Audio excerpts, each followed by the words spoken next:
అందరికీ నమస్కారం. వినాయక నిమజ్జనం రోజు పెద్ద లడ్డు వేలంపాట అయిపోయినాక చిన్న లడ్డు వేలంపాట వేయకుండా మా మనిషి చేతికిచ్చి దేవుడి రూమ్‌లో పెట్టమన్నారు. అది ఆ స్వామివారి ఆశీర్వాదం అనుకోని ఇంకా మనిషి తల మీద పెట్టుకొని వచ్చి దేవుడి దగ్గర పెట్టుకొని మొక్కుకున్నాడు.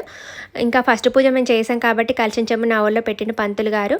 కలశం చెంబులో బియ్యంతో 2 రకాలైన చేయొచ్చంట. పరమన్నంగానైనా వండొచ్చు లేదా పులగంలానైనా వండొచ్చంట. పులగం అంటే అందులోని బియ్యంలో కొంచెం పెసరపప్పు వేసి కలిపి కడిగి నెయ్యి వేసి వండి స్వామివారికి పెట్టొచ్చు. నేను పులగంలాగా వండి దాని మీద బెల్లం ముక్క పెట్టి ఇంకా స్వామివారికి పెట్టిన.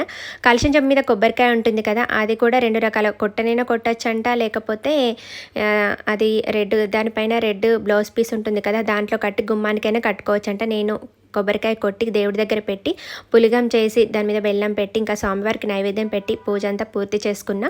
ఇంకా లడ్డు ఉంది కదా, లడ్డు అందరికీ పంచాలని చెప్పి చిన్నవి జిప్లాక్ కవర్స్ ఉంటాయి కదా, అందులో ప్యాక్ చేస్తున్నా.